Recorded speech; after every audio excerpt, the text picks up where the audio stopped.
informamos eso por un canal que no es, como usted ha dicho, el mismo canal a la misma hora, el mismo día. No. Es por un canal que no es parte de los canales considerados en el concurso. Y cualquier comunicación que vaya por un canal que no es el establecido por el concurso no tiene valor, es informal, es informativo. Y para nosotros no tiene absolutamente nada de raro informarle a Proinversión que los miembros del consorcio han decidido que Suez participará con 2 porque no ha completado sus procesos de aprobación interna.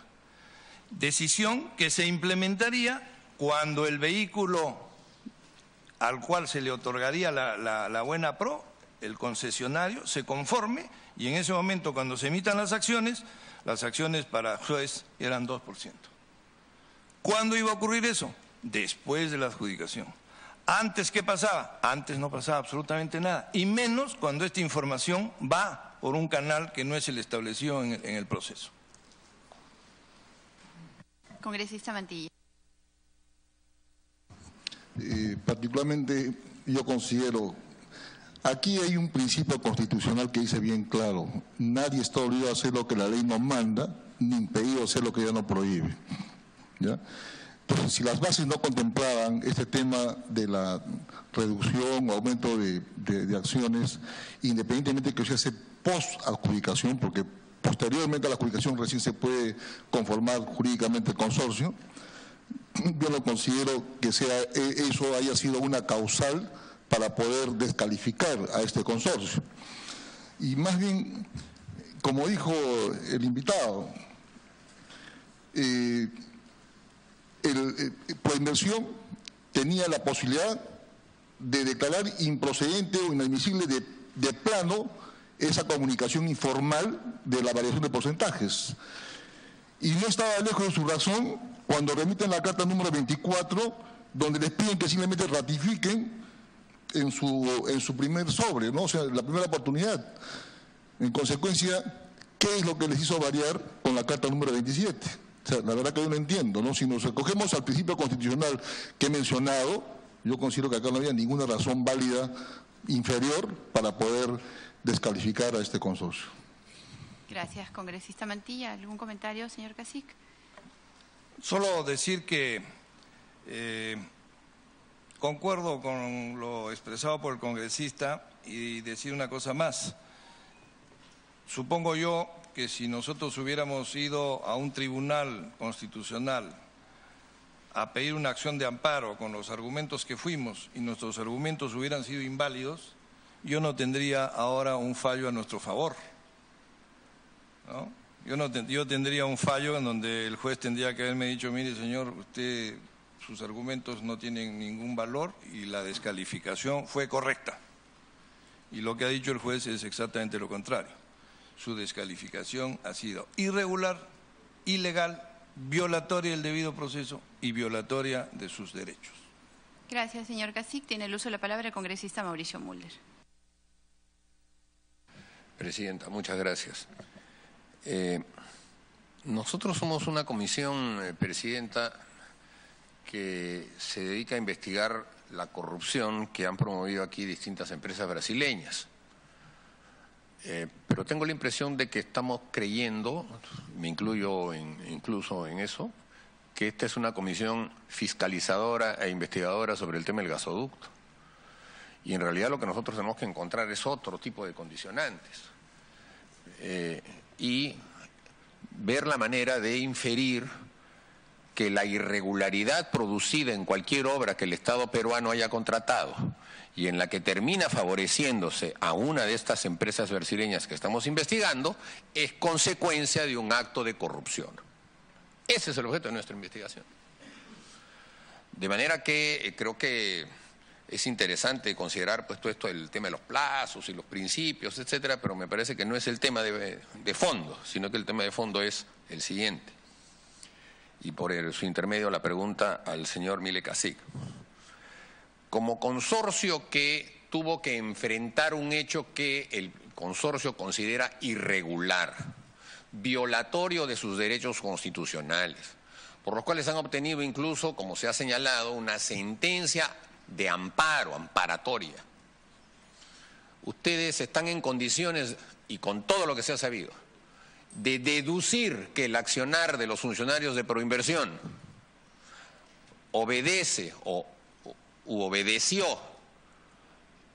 a motivaciones de carácter extralegal, es decir, a motivaciones que pudieran o tuvieran que ver con casos de corrupción? Señor Cacique.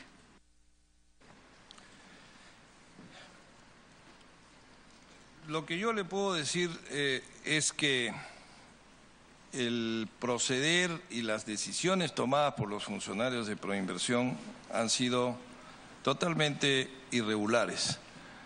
La justificación de nuestra descalificación no tiene sustento legal.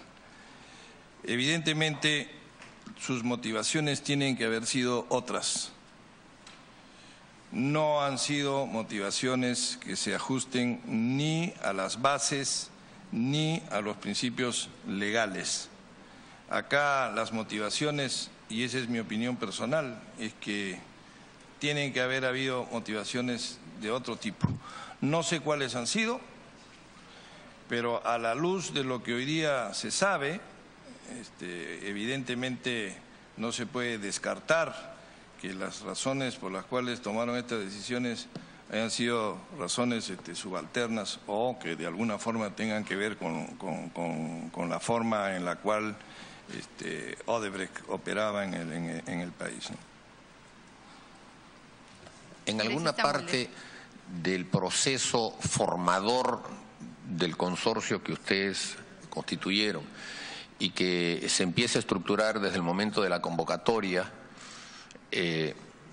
ustedes, al ver que iban a rivalizar con una empresa, con un consorcio en donde estaba integrado sustantivamente Odebrecht, procedieron a hacer un proceso de indagación, de investigación, de auscultamiento de cuáles eran las debilidades que tenía el otro consorcio, justamente por encontrarse ahí Odebrecht. ¿Encontraron algo? Porque me permito recordar que ya para esa fecha, si bien es cierto no se conocían las cosas que se conocen ahora, ya el tema Lava Jato en Brasil tenía cierto avance. Odebrecht negaba absolutamente todo, pero todavía lo que se sabía era muy superficial, era completamente epidérmico. No despertó en ninguno de los integrantes del consorcio peruano del sur una búsqueda de información pertinente que pudiera llevar a una deducción en el sentido de que estaban compitiendo con personas que ya tenían ciertos indicios de no respetar normas y de avanzar sin dudas ni murmuraciones hasta imponer su criterio? Señor Cacique. Como dije al comienzo, Odebrecht era una empresa cuya fama lo precedía y si bien es cierto que en ese momento no se sabía a ciencia cierta lo que hoy se sabe, es obvio que todos en este mercado y en otros mercados sabían que Odebrecht funcionaba en base a conductas no apropiadas en los negocios. Esa sospecha y esa aureola venía con Odebrecht. Nuestra preocupación fundamental era cómo evitar que nos sacaran o nos ganaran el concurso con malas artes, porque no somos las hermanitas de la caridad, todos nos conocemos en este mundo, en este negocio. Ese era una de nuestras preocupaciones sin duda, sin embargo, poco podíamos hacer. Lo que sí era obvio es que las reiteradas negativas a cosas que en nuestra opinión beneficiarían el proceso del concurso del gasoducto y se nos negaban, eran indicios que nosotros leíamos de forma suspicaz. Estas negativas era obvio que solo favorecían a uno de los postores. Y eso quedó reflejado en casi todas nuestras comunicaciones, porque el único que podía cumplir con tales condiciones era Odebrecht. El único que podía beneficiarse con terminar el proyecto antes y cobrar este premio era Odebrecht. El único que podía cumplir con el plazo de la puesta en operación comercial del tramo A11 era Odebrecht. Entonces era muy evidente que todas estas cosas solo favorecían a un postor y eso lo hemos reflejado en todas nuestras comunicaciones. ¿Podría decirse que la estructuración del concurso, el desarrollo del proceso, las condiciones que se pusieron, el detalle con que Proinversión y el Ministerio de Energía y Minas diseñaron la obra, eran casi un traje a la medida para que solamente le pueda caber bien a Odebrecht? Yo diría que sí, porque el único que podía cumplir con las exigencias expresadas en las bases eran ellos. Nosotros no, ni ningún otro postor. Razón por la cual los postores que estaban interesados al comienzo del proceso fueron sucumbiendo a lo largo del proceso porque los plazos y las exigencias eran casi incumplibles. Nosotros quedamos ahí en una actitud más o menos terca porque pensamos que podíamos subsanar cosas con nuestro expertise y con nuestra experiencia de haber construido gasoductos parecidos, pero no contábamos con que íbamos a ser descalificados una hora antes del proceso, ¿no? Ahora, Presidenta, por su intermedio, esto pudiera configurar también un delito continuo, porque al final los hechos han determinado que Odebrecht pues, se ha caído, la obra se ha caído, todo está paralizado, pero en ese interín Odebrecht trata de vender, trata de deshacerse de la parte de la inversión que han puesto. Ha aparecido un consorcio Braskem, me parece, que podría estar interesado. Pero en algún momento también se habló que el consorcio que representa el señor Cacique, el gasoducto peruano del sur, es el nombre, ¿no? Estaba posiblemente interesado. Pero me parece que hubieron unas declaraciones, no sé si del ministro de Energía y Minas o del presidente Pedro Pablo Kuczynski, en el sentido de que habría habido una negativa a firmar la cláusula de anticorrupción por parte de su consorcio. ¿Es esto cierto o hay aquí un poco de exageración periodística?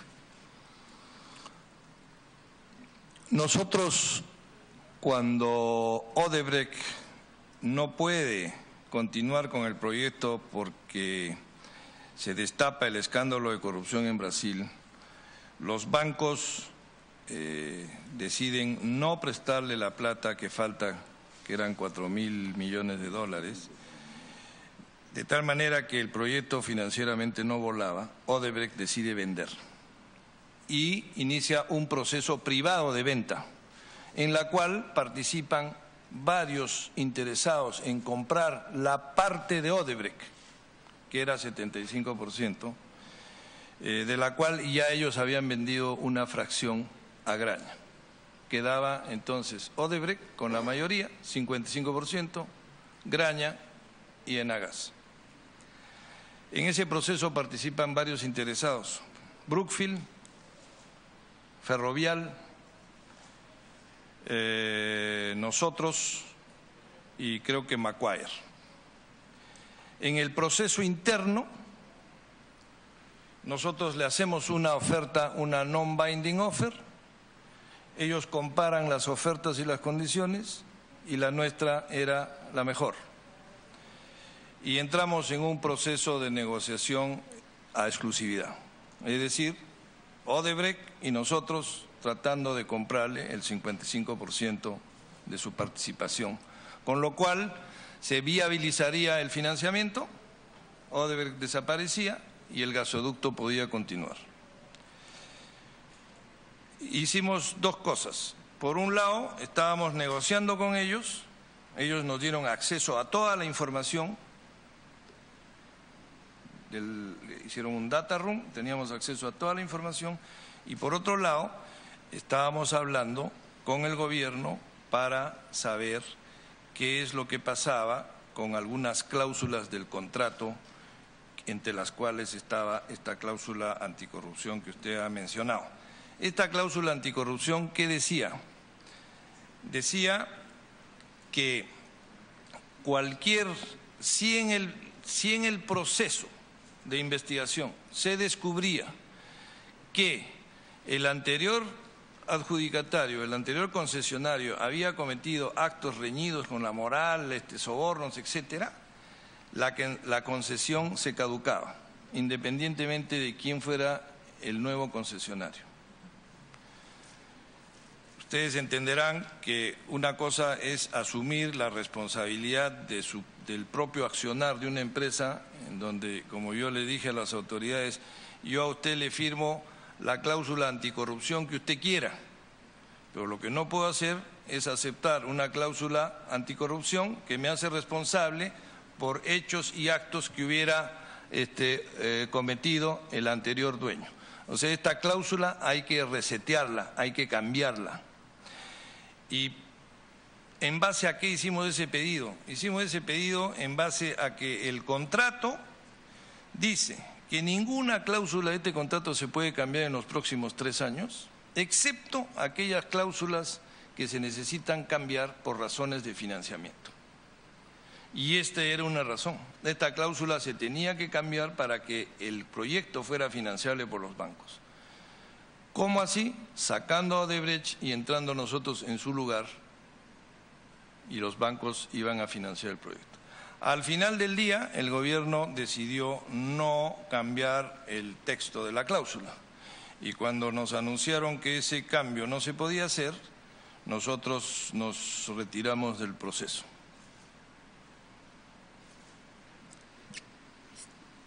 Congresista Gino Costa. Sí, ¿Es una interrupción o le damos el uso de la No, palabra? es una interrupción breve. Solo cuando usted habla de nosotros, ingeniero, ¿se está refiriendo al consorcio con las 4 empresas o se está refiriendo a alguna de las empresas del consorcio que compitió para el gasoducto del sur? No sé si nos puede aclarar eso. Ahora, en relación con una época posterior donde ustedes quieren entrar a comprar el 55% de lo que estaría dejando Odebrecht.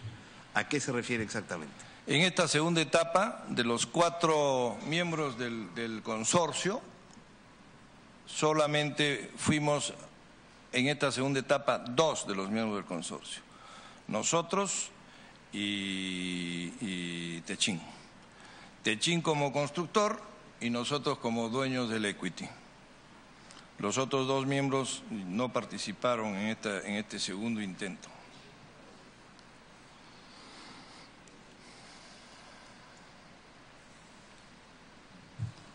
Gracias, Presidenta. ¿Puedo hacer? Correcto. Entonces le entregamos ahora sí el uso de la palabra, congresista. Sí, 3 preguntas. Usted ha mencionado, ingeniero, que se reunió, tuvo reuniones con los ministros de Energía. Me imagino que con algunos de los otros ministros que integraban Proinversión. Me gustaría saber si ese fue el caso o solo se reunieron con el ministro de Energía y Minas, que también era un miembro de Proinversión, pero no con los otros ministros que integraban Proinversión.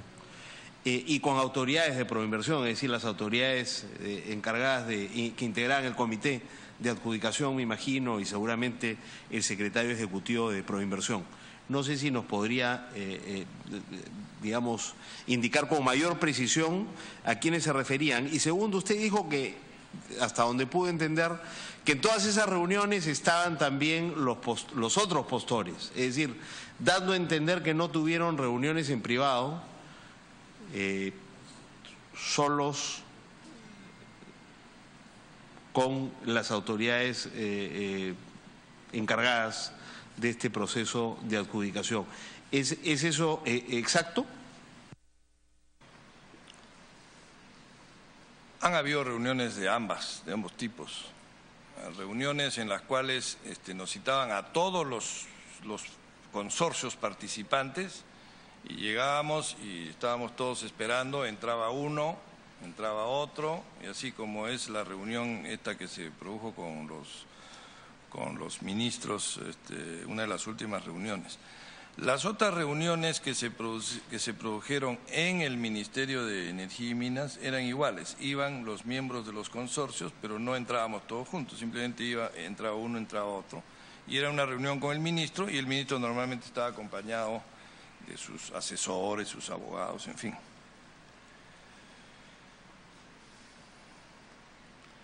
Congresista Costa. Además de esas reuniones, solicitaron reunión con el ministro o con el presidente del comité de adjudicación o con los miembros del comité de adjudicación en privado. Además de estas reuniones programadas, con todos los contendientes de la licitación. Sí, han habido reuniones con Proinversión, reuniones de carácter técnico.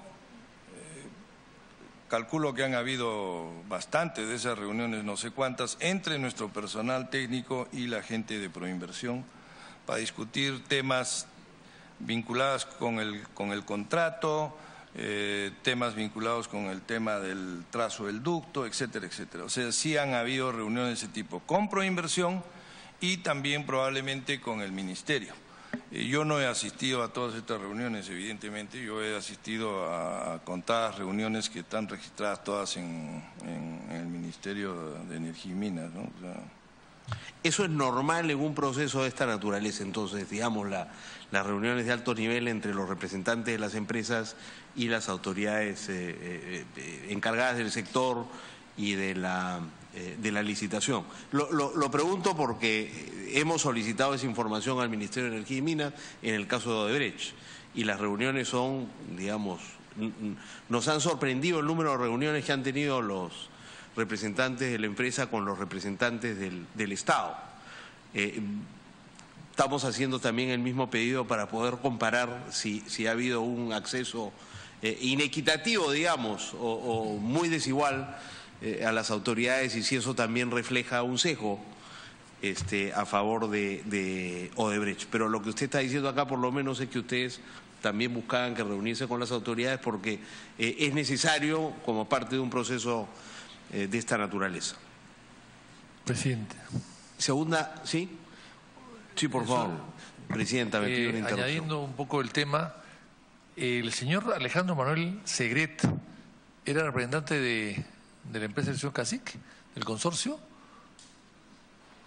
no, Alejandro Segret era una persona que había trabajado y manejado la construcción de TGP, había trabajado, me parece que para Kuntur, y cuando nosotros iniciamos el proceso de intento de adjudicarnos GSP, contratamos una serie de personas que tenían algún tipo de experiencia en proyectos semejantes, y una de esas personas fue Alejandro Segret.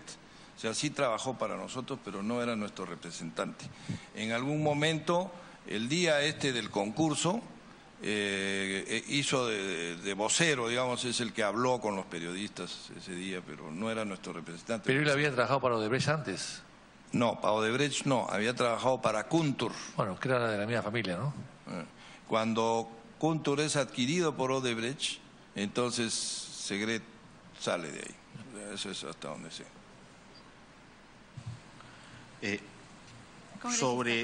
Acá hemos tenido al ingeniero Mayorga, como ya se ha dicho, y él fue muy enfático en señalar que en una reunión con todas las empresas que participaban de la licitación, se discutió de cómo iba la marcha, cómo marchaba el proceso, y hubo acuerdo con los plazos establecidos, tanto los plazos para otorgar la buena pro como los plazos para cumplir con la construcción del gasoducto. Usted acá nos ha venido a decir precisamente lo contrario, que ustedes ya han presentado alguna evidencia, ¿no es cierto?, incluso las cartas. Creo que la reunión a la que se refería el ingeniero Mayorga es la reunión del 16 de mayo, ¿no?, que es aquella donde ustedes le dicen a las autoridades que necesitan más plazo, que solicitan más plazo para la buena pro y ampliación del plazo también para el cumplimiento de la construcción. Eso lo tienen además por escrito, nos han dejado la carta que así lo demuestra, ¿cierto? Muy bien. Y la última pregunta que yo tengo, Presidenta, tiene que ver con la apreciación que tiene el ingeniero Casich sobre los cambios que tuvieron lugar en el Ministerio y en el Comité de Adjudicación. La salida del ingeniero Merino y su reemplazo por el ingeniero Mayorga, eso, si mal no recuerdo, tiene lugar en marzo, ¿no? Y eso se va a traducir en cambios en el Comité de Adjudicación también. Va a salir el ingeniero Lecarnaque, va a entrar Ramírez Cadenillas y algunos otros cambios, hay cambios sustantivos. ¿Ustedes percibieron esos cambios? Usted podría decir que una es, digamos, la actitud, el ritmo, el trato entre el consorcio que usted representa aquí y las autoridades responsables de este proceso, y otro cuando ocurren estos cambios a nivel de ministerio y del comité de adjudicación. ¿Se notó algún cambio de actitud, de comportamiento, sobre todo en relación con el sesgo que habría habido en términos del favorecimiento a Odebrecht? Bueno,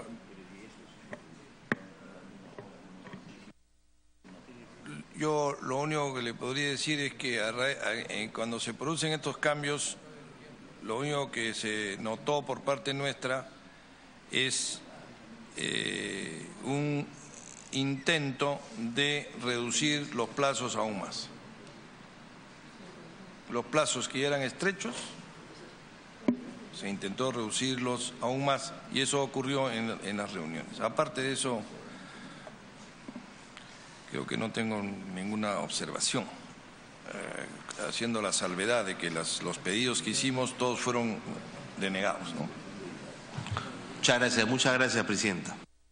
Gracias, congresista Costa y congresista Castro. Señor Casich, buenas noches. Por el intermedio de la Presidenta, quería hacer un parámetro de comparabilidad para establecer algunas cosas aquí.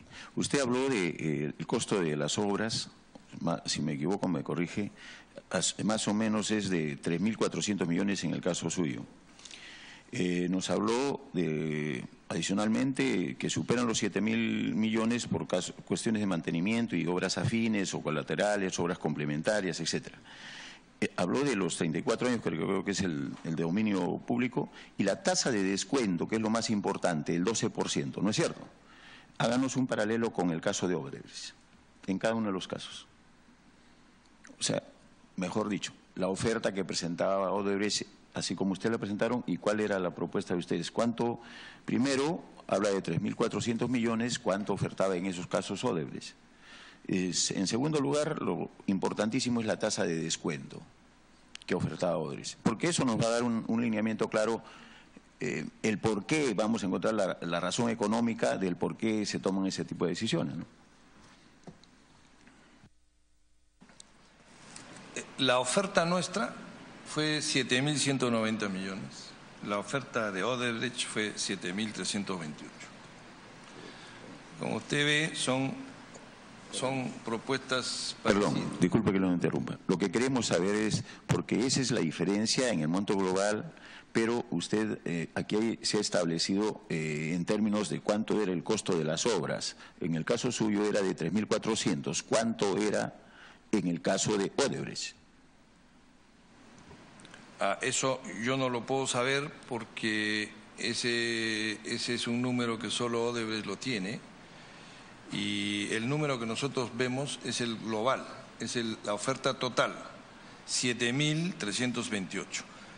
Lo que pasa es que yo hice la diferencia porque, de acuerdo con lo anunciado en la página web de Proinversión, en la parte del resumen del proyecto, Proinversión reconoce 3.600 millones correspondientes solo a la construcción.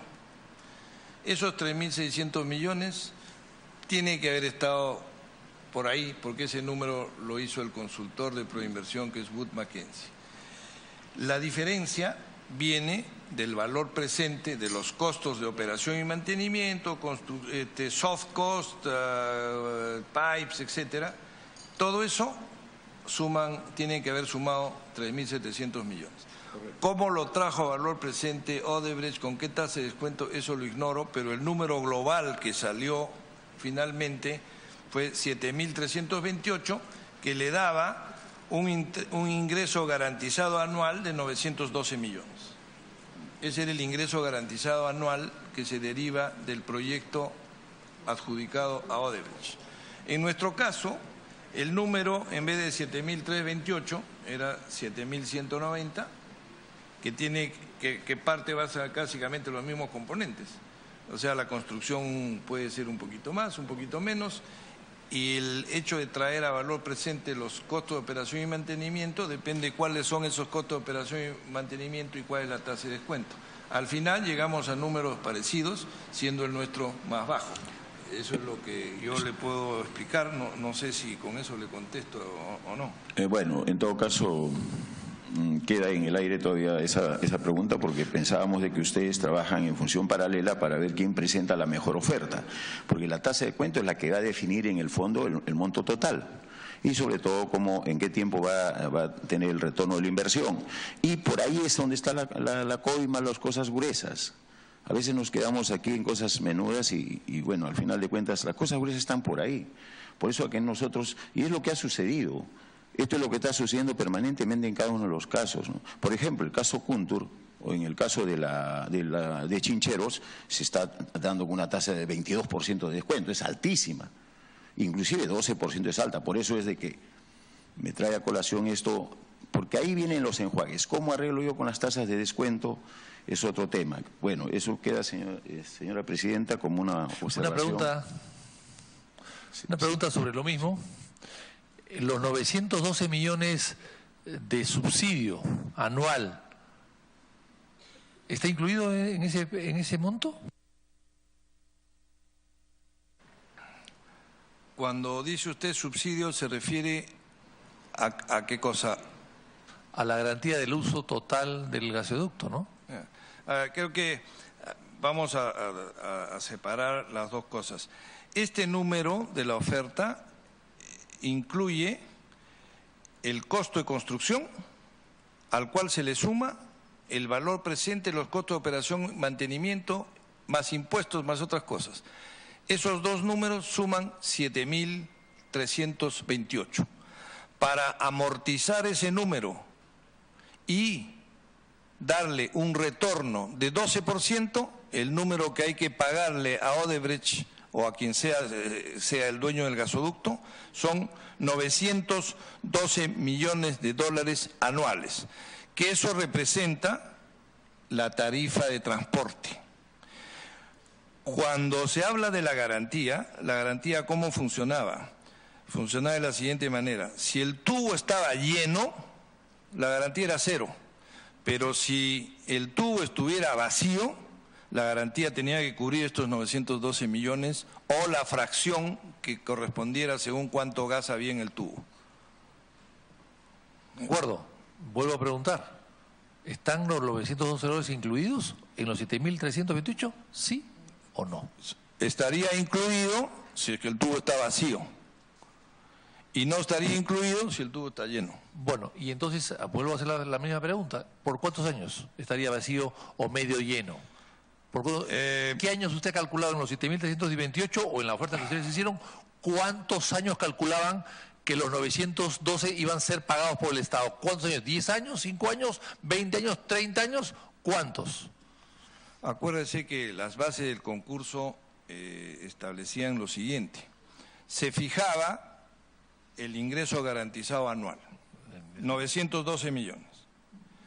Y se decía, si el tubo está lleno, no te pago nada. Si el tubo está a la mitad, te pago la mitad de estos 912, y así en proporción. No decía, si es que el tubo está lleno, te lo pago por 5 años o por 2 años. En teoría, si el tubo hubiera estado vacío los 34 años, el Estado hubiera tenido que pagar los 34 años. O sea, 30.000 millones, 30.000 millones. O sea, esos 30.000, imagínense que el tubo hubiese estado la mitad.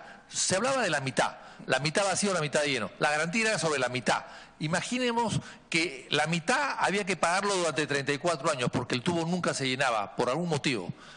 La pregunta es, ¿esos $30.000 que hubiese tenido que pagar el Estado están incluidos en los 7.300? Claro, porque eso es parte de los 912. Ah, pero ¿cómo puede estar incluido? Si 30.000 es mucho más que 7.000, ¿cómo puede estar incluido? Porque esto no se suma linealmente. Ah, entonces es mucho más, pues. O sea, esto lo que se hace es, se ponen los flujos en el año que le corresponde. Bueno, pero a ver... se trae a valor presente y eso es lo que sale. O sea, los matemáticos hacen sus experimentos, ¿no?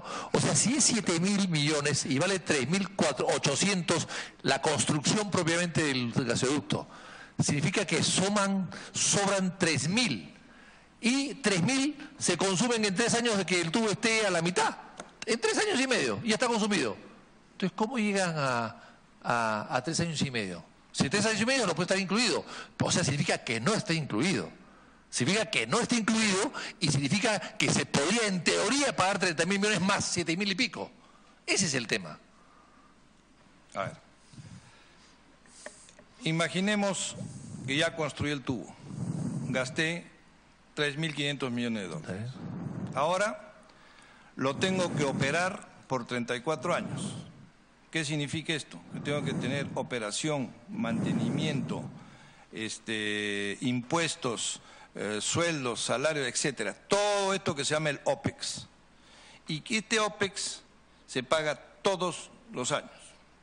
Como yo ya invertí 3.500 millones y ahora tengo que tener un gasto corriente de X millones de dólares al año por 34 años, toda esa cantidad de plata que estoy invirtiendo le tengo que sacar un retorno y ese retorno me tiene que dar 12%. Entonces, ¿qué hacen los financistas? Los financistas hacen esto, agarran y calculan lo que es el total de la inversión. El total de la inversión está formado por el verdadero costo de la construcción, digamos 3.500 millones, y por el valor presente de estos flujos que usted tiene que desembolsar durante 34 años, traídos a valor presente a una tasa de descuento que en este caso fue 12%. Ese número traído a valor presente, digamos que fueran 3.700 millones, que sumado a los 3.000 y tantos, ahí están los 7.300 millones del costo de este proyecto. Ahora, ¿qué significa eso? Significa que el inversionista, para recuperar su inversión y tener una rentabilidad de 12%, tiene que tener un pago anual. Alguien me tiene que pagar por esto. En teoría, el que debe pagar esto son los usuarios del tubo, los que reciben los off-takers que están al final del tubo. Si el tubo está lleno, esta gente paga el peaje. Y yo le cobro a estos señores, ¿cuánto? 912 millones.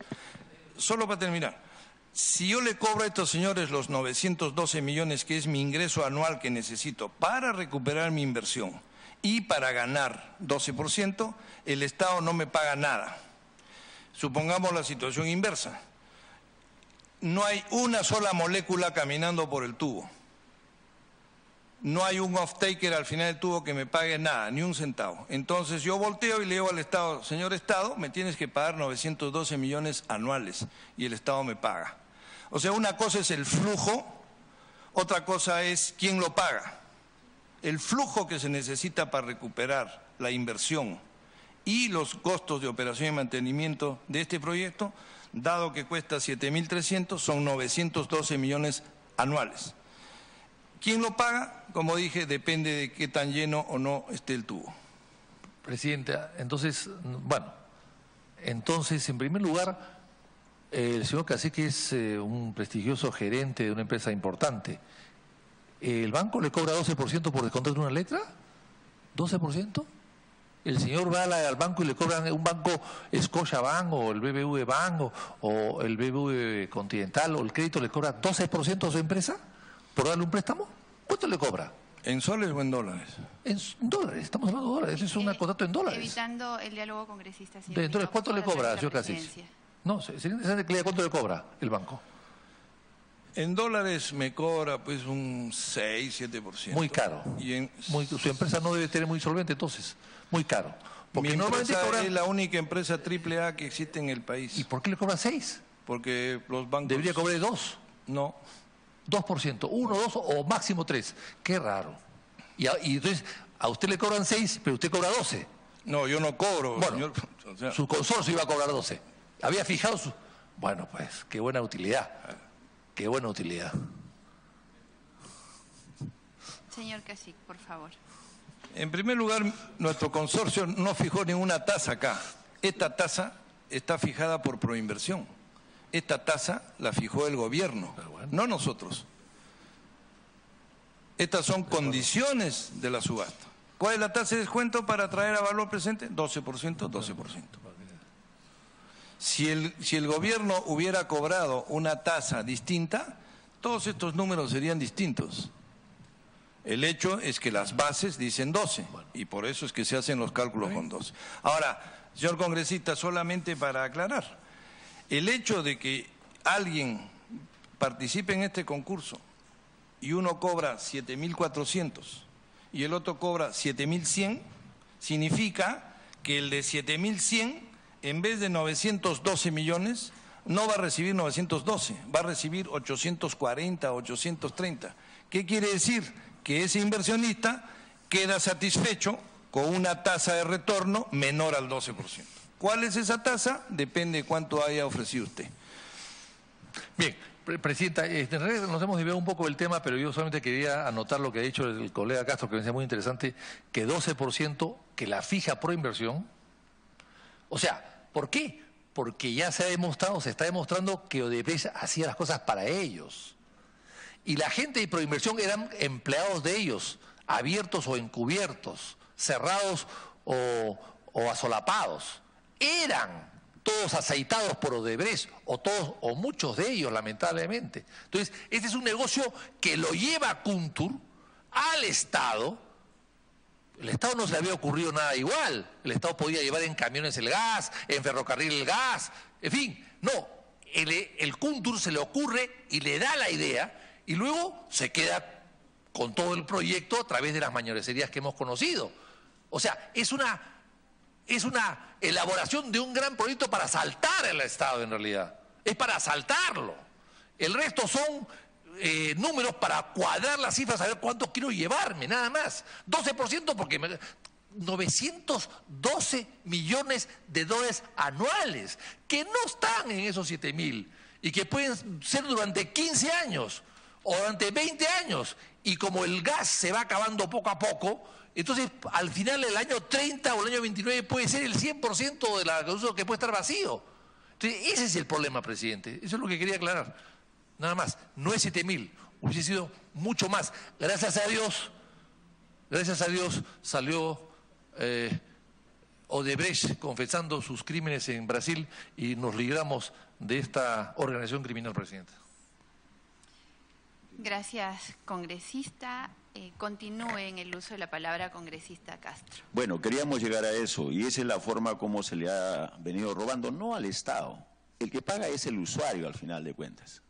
El usuario, justamente lo he dicho, cuando está el tubo lleno, bueno, tiene que pagar el usuario. Y también de igual forma, cuando tubo vacío paga el Estado en general, que también nos saca de impuestos de un lado a otro. Pero esta es la forma como se ha venido operando en el país, eso que quede notificada a la prensa. Absolutamente, se ha venido trabajando así. Kuntur, el Chincheros va con el 22% de tasa de descuento, que no podemos permitir eso. Absolutamente claro. Esto está con 12 y es alto. Y al final de cuentas, toda la sociedad terminamos pagando esto. Pero bueno, lamentablemente nunca le prestamos atención a ese tipo de cosas, que es donde se genera toda la corrupción, porque ahí viene el trato de alto nivel.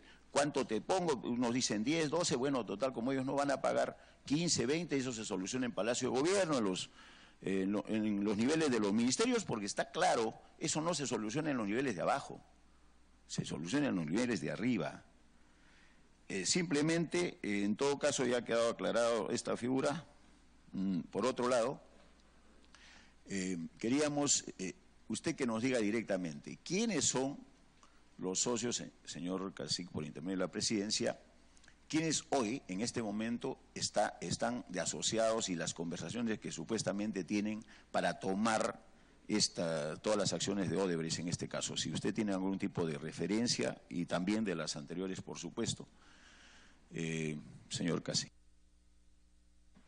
Bueno, como probablemente es de conocimiento de todos, el 23 de enero de este año la concesión fue retirada, se canceló la concesión. O sea, hoy día Odebrecht y el consorcio Odebrecht no tienen ninguna concesión. Lo que el gobierno tiene que hacer ahora es, si quiere hacer el gasoducto, lo tiene que relicitar. Y en esa relicitación veremos quiénes se interesan en tomar los restos del gasoducto y revivirlo.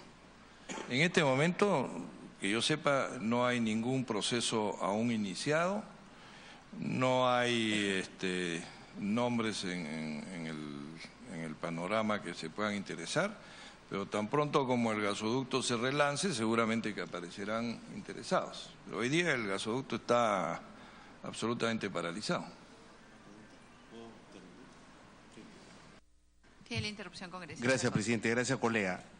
¿Usted nos podría, en la medida en que ustedes han estado cerca de comprarle a Odebrecht su participación antes de que se cayera el contrato que ellos tenían, cuál es el avance de la obra? O sea, ¿cuánto de lo que había que hacer se ha hecho? Porque eso se tendrá que estimar, ¿no?, como parte de la inversión ya realizada.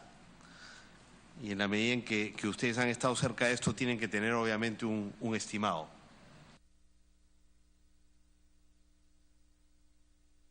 Señor Cacique. Sí, nosotros hemos revisado los avances del gasoducto y lo que hay son 10 kilómetros de tubo enterrado o poco más.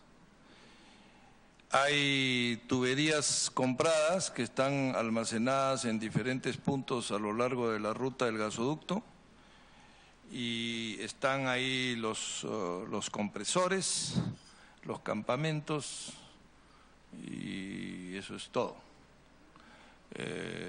Paralelamente a eso existen permisos, existen derechos de vía y ese tipo de cosas a lo largo de la ruta.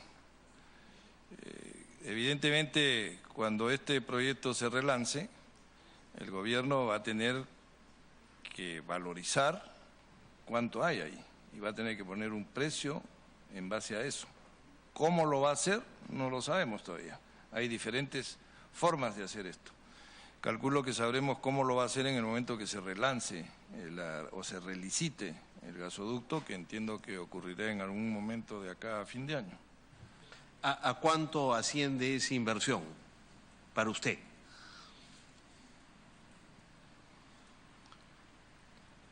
O sea, ¿se refiere a cuánto creemos nosotros que vale lo que hay en el campo? Ya invertido.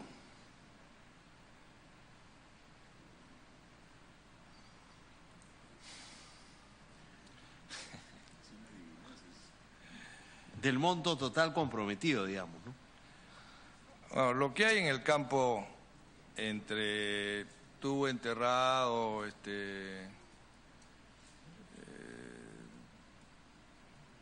partes, piezas, campamentos, etcétera.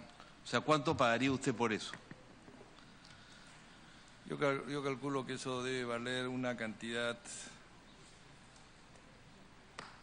entre 1.000 y 1.200 millones de dólares. Es complicado en este momento contestar esa pregunta porque todo lo que está en el terreno, eso es más fácil de valorizar. Pero hay una serie de otras cosas que se llaman los soft costs que están en los valores en los libros. Y eso es más difícil de estimar. Porque dentro de lo que son estos costos puede haber pues honorarios de consultores, honorarios de abogados, etcétera, etcétera, y definir eso es más difícil, digamos, determinar cuánto es el valor real de eso. Lo que son activos físicos, tubos, compresoras, campamentos, ingeniería, eso es más fácil de estimar.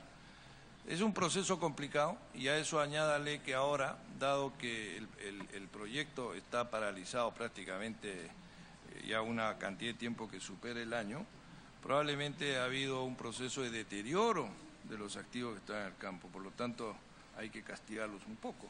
O sea, el proceso de valorizar esto es un proceso sumamente complejo y es una tarea bien importante y complicada que tiene el gobierno en adelante. Lógico. Para ponerle un valor que sea el valor adecuado. Sí, sobre todo porque según Mauricio Cruz de Odebrecht, el avance de 40%, bastante lejos de los bueno, lo que han hecho ellos 1.000 millones que usted ha mencionado. Han sumado cosas. La forma como ellos lo ponderan es de la siguiente manera. Estos son contratos EPC. La ingeniería está muy avanzada. El procurement, que es la compra de cosas, está al 60%. Y la construcción está al 10%. Entonces usted pondera estas cosas y le sale un número que es relativamente subjetivo, puede ser 30, 40, pero es el conjunto de estas cosas. Es cuánto tiene en la ingeniería, cuánto tiene en el procurement y cuánto tiene usted en la construcción. Ese número probablemente es al que se refiere el señor Cruz, que hay que ver cuánto sale. Congresista Castro, que está en el uso de la palabra. Bueno, vamos a finalizar, dado que ha sido un tanto agotadora también esta jornada. Pero aquí hay un tema que se trajo a colación, es el tema corrupción. Sobre eso es lo que tenemos que girar cada una de estas cosas. Y las cosas en corrupción se miran en valores monetarios. La corrupción no es en poesías, en comida, no. Es en valores monetarios. Y en ese sentido es el que creo que tenemos que direccionar, señora Presidenta, nuestras intervenciones en todo caso. Porque todo lo demás subjetivo, opiniones, creo que no apuntan más en esa dirección. Lo que tenemos que ir es a cosas concretas y definitivas. Yo solamente con lo que me ha dicho tengo que más bien finalizar. Lo que ha dicho el señor Mauricio Cruz claramente reconoció en la quinta creo que ha sido sesión, que la empresa ahora estaba quebrada. ¿Qué significa estar quebrada? Estar al rojo. Financieramente nadie le quiere prestar. Cuando estás mal nadie te quiere prestar. Nadie. Y por eso es que justamente ha perdido una serie de concesiones. Y él comenzó a rematarlas también a su vez para irse muy rápido del país. Eso es lo que nosotros hemos debido evitar de una manera muy rápida. Y nosotros decimos no solamente como Congreso, sino como Ministerio Público, cada uno en el lugar que le corresponde, por supuesto. Y consecuentemente, si Mauricio Cruz, que es el gerente, que ha dicho que está al rojo, que financieramente nadie le quiere prestar, económicamente la empresa no es viable, ¿ya qué más esperamos? No sé, ya ni Kuczynski lo va a salvar, ni el Papa. Entonces, ¿qué queremos nosotros? Bueno, señora Presidenta, hasta aquí llega nuestra intervención. Muchas gracias. Gracias, congresista Castro. Congresista Espinosa.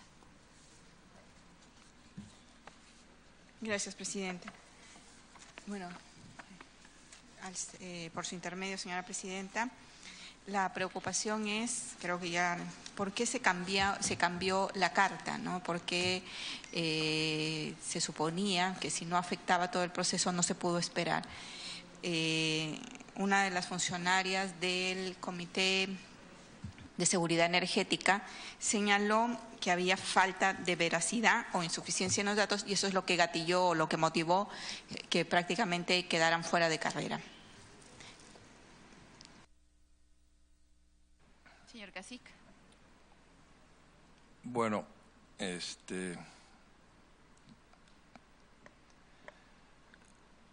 yo no he escuchado las declaraciones, no sé quién es esta persona, pero voy a contestar en base a lo que usted me señala. No puede haber falta de veracidad en lo que nosotros decimos porque esto es 100% comprobable con documentos. Nuestras cartas están ahí, la información de ida y de vuelta está ahí, comprobable con documentos. Nuestras cartas están ahí, la información de ida y de vuelta está ahí. Nosotros, si algún pecado hemos tenido, es exceso de transparencia al haberle mandado a Proinversión esta información por un canal no regular, para que estuvieran al tanto de lo que estaba pasando dentro de nuestro consorcio, que era uno de los temores que nosotros teníamos debido a los tiempos tan cortos que ningún postor podía cumplir. O sea, todo lo que nosotros hemos afirmado en nuestras comunicaciones y frente a los jueces es perfectamente verificable y está por escrito.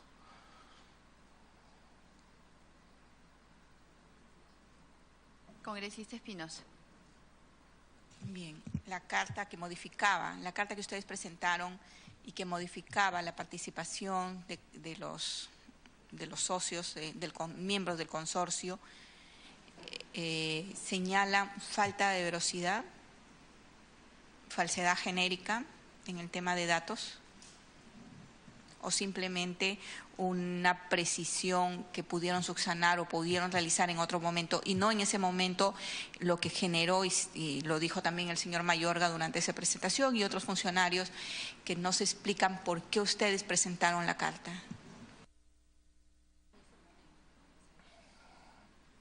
Señor Cacique.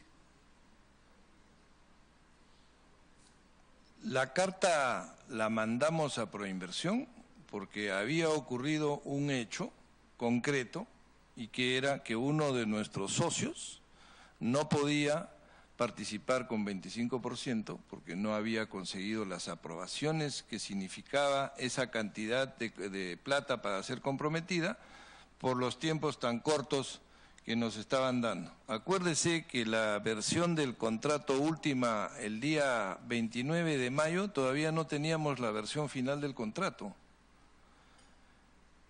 Entonces, este proceso terminó el 30 de junio. Entonces, era un hecho ocurrido que nosotros comunicamos a Proinversión, simplemente para que estén enterados de lo que estaba pasando. Era un hecho que no cambiaba en nada, no estaba prohibido, era una participación distinta, cosa que no está prohibido en las bases. Lo que estaba prohibido es cambiar la composición del consorcio o incorporar nuevos miembros al consorcio. La participación no estaba prohibida y por lo tanto lo que no está prohibido pues está permitido. No veíamos ningún problema en anunciar algo que era absolutamente transparente y claro y real. Por otro lado, solo para terminar, si Proinversión hubiera considerado que nosotros falseamos la verdad o faltamos a la verdad, lo que hubiera tenido que hacer es iniciarnos un proceso judicial por falsedad en procedimiento público administrativo o por falsedad genérica o lo que fuera, cosa que no ocurrió ni puede haber ocurrido. Congresista Espinosa. Muchas gracias, Presidenta. No tengo más que preguntar.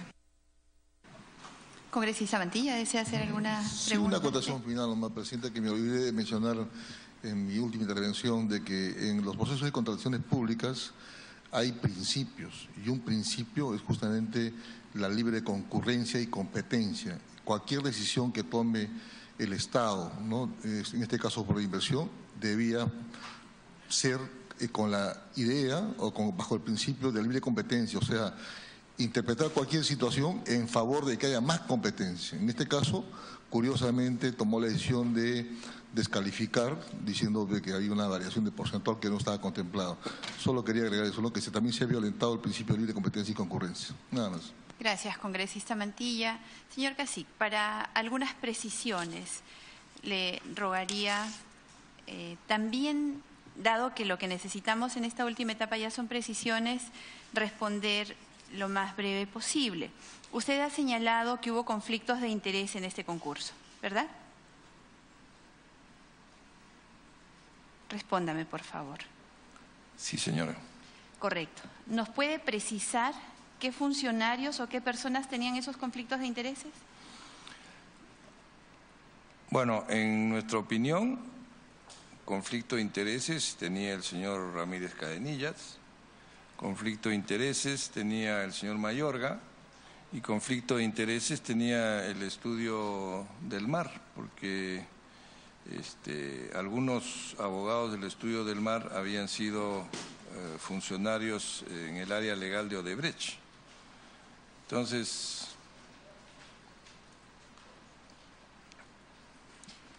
ahí es donde nosotros detectamos conflictos de intereses.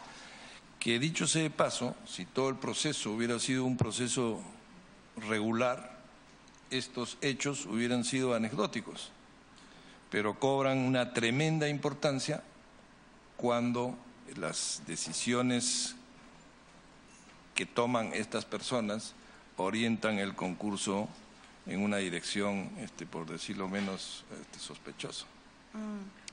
Y ustedes, además de las advertencias que hicieron mediante varias cartas, además de esas advertencias, ¿tomaron alguna otra acción al haber advertido estos conflictos de intereses? No, no hicimos nada. Es más, nosotros nunca mencionamos el tema del conflicto de intereses. Como le digo, el tema del conflicto de intereses hubiera sido un hecho totalmente anecdótico si no se hubiera traducido en decisiones que ciertamente no eran regulares. Si nada de esto hubiera pasado, estos hechos que en un primer momento aparecen como un potencial conflicto de intereses y no pasa nada, pues pasa al rubro de la anécdota. El conflicto de intereses se materializa cuando las decisiones de estas personas tuercen el concurso o desvían el concurso en una dirección en donde alguien se siente perjudicado. Además de conflicto de intereses que usted afirma que sí hubieron y señala quiénes eran probablemente los que tuvieron el conflicto de interés, ¿cree usted que hubo presiones políticas del más alto nivel? No le puedo precisar, no tengo forma de confirmar ni negar eso, no tengo ninguna evidencia. La verdad es que si tuviera alguna evidencia de eso, pues ciertamente, como dije al comienzo, la hubiéramos denunciado hace tiempo, ¿no? Pero no tenemos. Congresista Costa. Gracias, Presidenta. Pedirle al ingeniero Casich si podría precisar a qué conflicto de interés se refiere en el caso del ingeniero Mayorga y a qué conflicto de interés se refiere en el caso del ingeniero Ramírez Cadenilla. Señor Casich.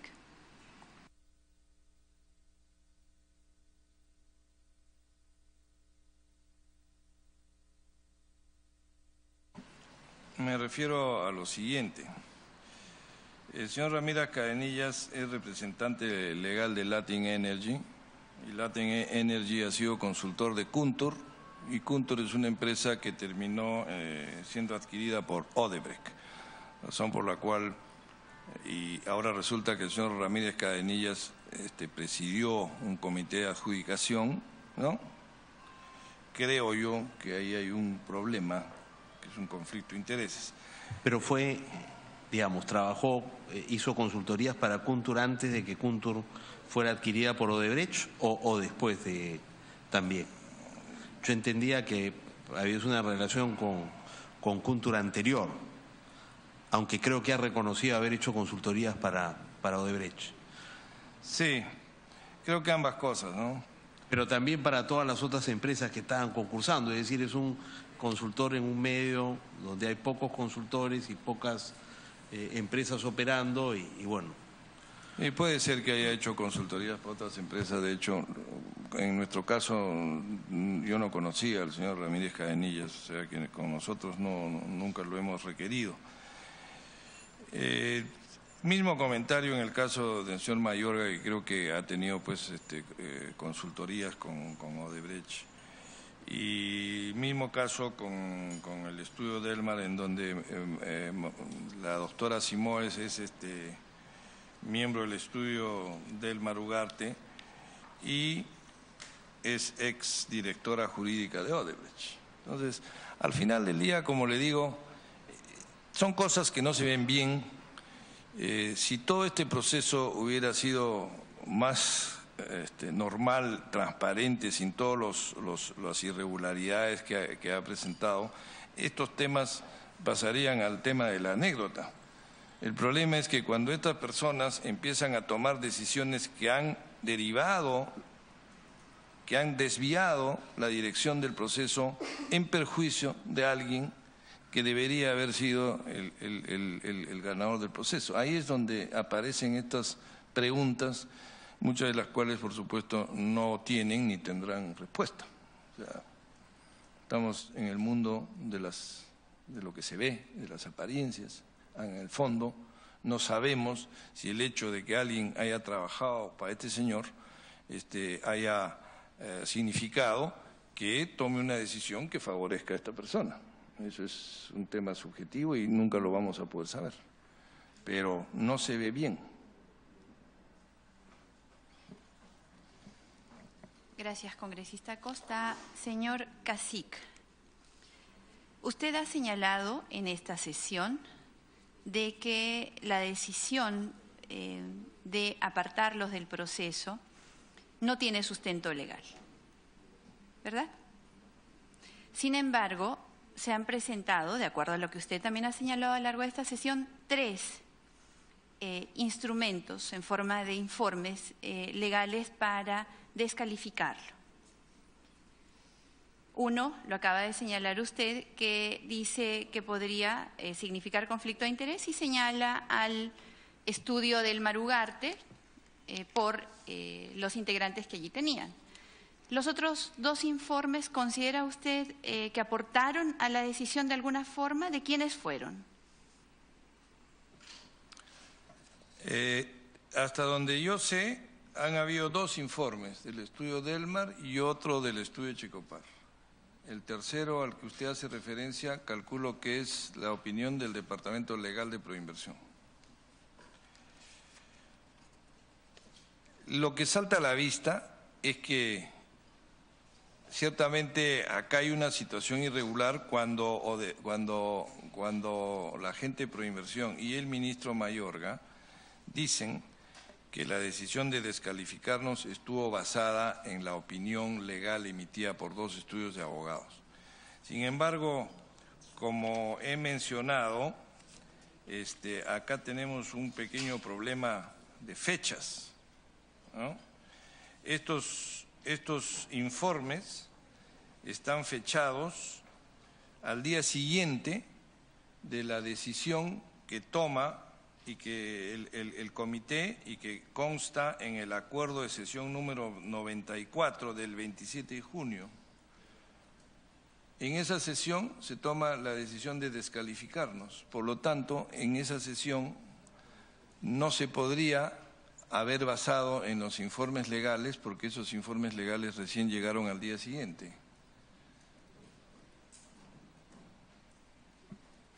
La sesión a la que se refiere se llevó a cabo en ese fin de semana, los días 27 y 28. Es una sesión que se suspende y que se reanuda porque estuvieron esperando esos informes legales. Ok, esos informes legales llegan el día sábado y la decisión, como usted verá en la información que le he dado en los disquetes, es el acuerdo de sesión número 94 del 27 de junio del 2014. Esta información es pública y usted la va a encontrar en el CD número 2, página 31. ¿No? Ahí consta que el acuerdo de descalificarnos corresponde a la sesión 94 del 27 de junio. El informe legal del estudio Delmar llega el sábado y el informe del estudio Checopar llega un día después incluso. ¿Y cuáles entonces habrían sido los informes legales en los cuales se apoyó Proinversión, el Departamento Legal de Proinversión, para tomar la decisión de descalificarlo? Aparentemente es el informe del estudio Delmar, porque los argumentos contenidos en la carta en la que nos descalifica cuenta con la aprobación del Departamento Legal de Proinversión, que hace suyos los argumentos de Delmar y que contradicen los argumentos legales que el Departamento Legal de Proinversión había usado para mandarnos la carta 24, que era la carta en donde nos decía: este informe que usted ha mandado no corresponde a las bases del concurso ni ha venido por los canales regulares, por lo tanto, inexistente. Sin embargo, ratifíquese en que el contenido del sobre número 2 es correcto. Eso es contradictorio con lo que después el Departamento Legal de Proinversión decide, basado en el informe del estudio Delmar, que llega un día después de que se tomó la decisión en la sesión número 94. Nos está diciendo entonces que el Departamento Legal de Proinversión se contradijo a sí mismo para forzar una descalificación. Exactamente. Gracias. ¿Usted visitó al exministro Merino? Sí.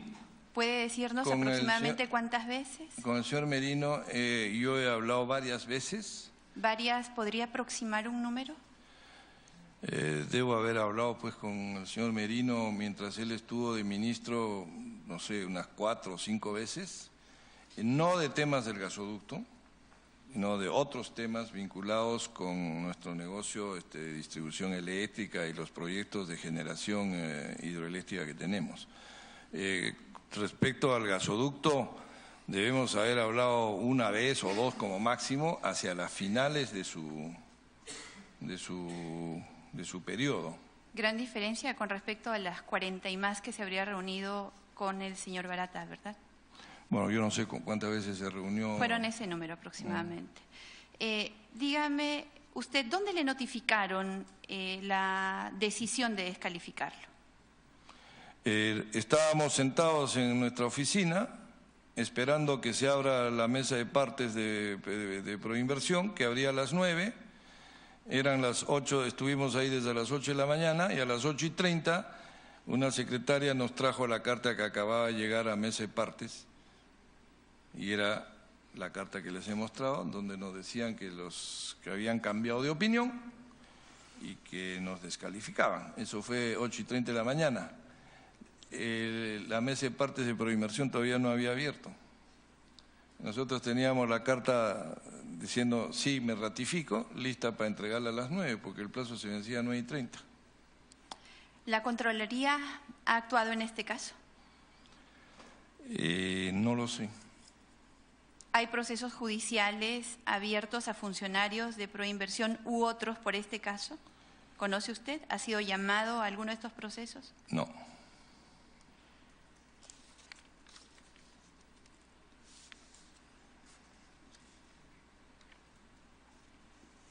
Yo he terminado. Si algún congresista tiene alguna aclaración más. Congresista Costa. Presidenta, solo insistir en pedirle si nos puede explicar con un poquito más de detalle. Creo que se ha referido rápidamente de pasada a los problemas que enfrenta Suez, que explican su decisión de reducir su participación al 2%. No sé si puede repetirlo nuevamente antes de terminar. Gracias. Sí. Tanto Suez como nosotros, como TGI y Tecpetrol, tuvimos que hacer este proceso de forma muy rápida, porque una vez que el texto del contrato estuvo en nuestras manos y nuestra propuesta económica consensuada entre los miembros del consorcio estaba definida para saber cuánto ofrecíamos, si ofrecíamos 7.500, 7.100 o lo que fuera, estos planteamientos se tienen que llevar, en nuestro caso, a 3 comités. En el caso de Suez, parece que tiene que llevarlo a 4, porque Suez es una empresa muy grande, es una empresa estatal o semiestatal, y por lo tanto es una empresa mucho más burocrática que nosotros. Nosotros terminamos nuestros procesos de aprobación con las justas, porque pedimos reuniones extraordinarias de los diferentes comités y los diferentes directorios para conseguir la aprobación, y conseguimos la aprobación en último minuto. Exactamente igual ocurrió con los otros socios. Suez no terminó su proceso. O sea, estos niveles tienen que ver con las autonomías. Hay comités que pueden aprobar una inversión de 100 millones, otros comités que pueden aprobar una inversión de 1.000 millones y otros que tienen que aprobar inversiones por encima de esos montos. En el caso de Suez no llegó al comité donde le iban a aprobar su participación. que en este caso eran una cuarta parte de 7.000 millones, tanto en lo que era CAPEX como en los OPEX futuros. Al final del día uno tiene que presentar toda la figura completa. No consiguió esa aprobación. Por lo tanto, ¿qué pasó? Y era la época del Mundial, si mal no recuerdo. O sea que no es que no hizo las consultas, sino que no la aprobaron la... No llegó a presentarlas al comité, porque para reunir estos comités requieren alguna anticipación. Son varias personas. Y ellos no consiguieron que este comité, que es el de más alto nivel, se reuniera en esas fechas, para esas fechas. Razón por la cual tuvieron que ir por el otro camino, de que formalmente decir, mira, yo el nivel de aprobación que tengo de este comité que está acá es como para ir con 2%. Más arriba no tengo aprobación. Por lo tanto, ¿qué hacemos? Digo, ok, bájate a 2%. Nosotros tomamos tu parte y listo. Cuando esto se adjudique, veremos si tú regresas con tus aprobaciones o no. Si no regresas, nos quedamos como estamos, y si regresas, regresas con tu 25 y nosotros bajamos. Segunda parte, ¿qué hacemos con Proinversión? Bueno, como esto no está prohibido ni tiene ninguna relevancia, mándale una carta para que todos estén informados que esto ha ocurrido, y que nosotros le advertimos que esto podía ocurrir no solo contigo, sino con cualquiera de nosotros. Mándale una carta por un canal que no sea el oficial del concurso. Y eso es lo que hicimos. Y Proinversión contestó lo que nosotros nos imaginamos que nos iba a contestar. Que decir, señor, esta carta es extemporánea y viene por un canal que no corresponde, sin embargo ya me enteré, punto. Eso no iba a afectar el concurso. Y eso es lo que pasó. Ese mismo día, más tarde, el mismo comité sesiona nuevamente y deciden descalificarnos, yendo completamente a contrapelo de la primera decisión que había tomado Proinversión y que ya estaba comunicada por escrito, y que a través de esa carta ya nos había otorgado un derecho que consistía en contestar ratificándonos o no sobre el contenido del sobre 2. Eso es lo que pasó.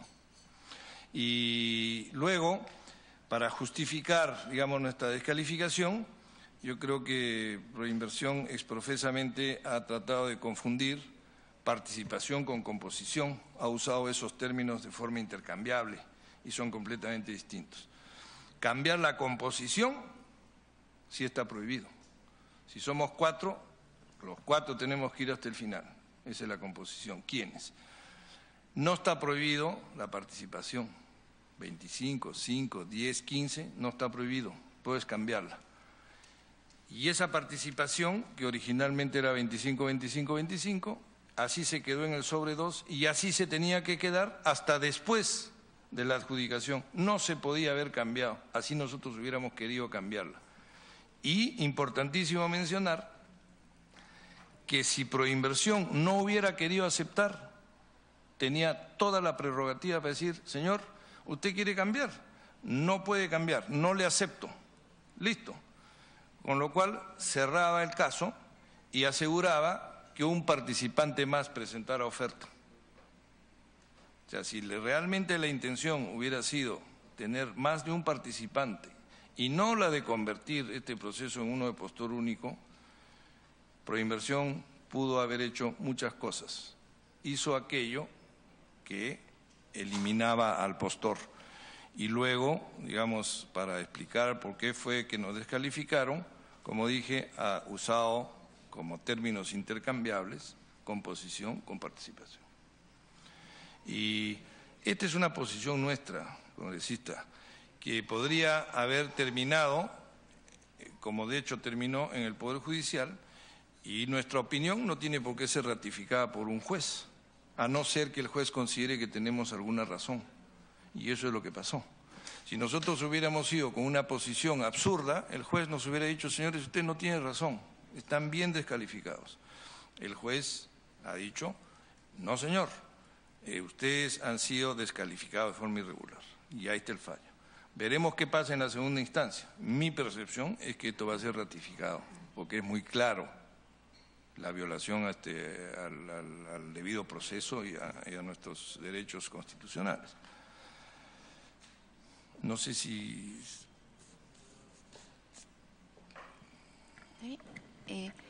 En este proceso judicial que usted dice les han dado la razón ya en una instancia, ¿ustedes están pidiendo indemnización?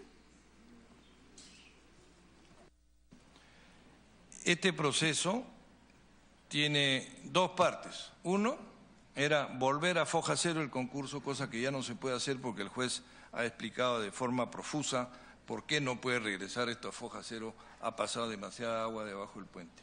Lo que esto significa es que al darnos la razón nos da el derecho de decir, bueno señor, como usted me ha descalificado irregularmente, me ha ocasionado un perjuicio. Nos abre la puerta a hacer un reclamo de ese tipo, a pedir un resarcimiento o una indemnización, que por lo menos podría ser, gasté tanto en el concurso, ¿no? Devuélvamelo. ¿En cuánto estima usted que podría llevarse esa indemnización? ¿A cuánto podría ser? ¿Puede hacer un estimado? Congresista, no la hemos ni siquiera estimado. El principal objetivo de esto es que alguna autoridad competente nos dé la razón y nos confirme que efectivamente nuestra percepción de que hemos sido descalificados irregularmente sea ratificada por una autoridad competente. El tema de que nos abre el derecho a una indemnización es un tema absolutamente secundario. Gracias, señor Cacique. Le agradecemos su presentación y lo invitamos a dejar la sala cuando lo considere pertinente. Siendo la hora avanzada, se ha reprogramado la presencia de la otra invitada, así que en este momento consulto a la dispensa de la aprobación del acta a fin de tramitar los acuerdos adoptados en la presente sesión. Por unanimidad y no existiendo otro tema que tratar, se levanta la sesión, siendo las 18:38 de la tarde del día lunes 8 de mayo del 2017. Gracias, congresistas, por su siempre puntual participación.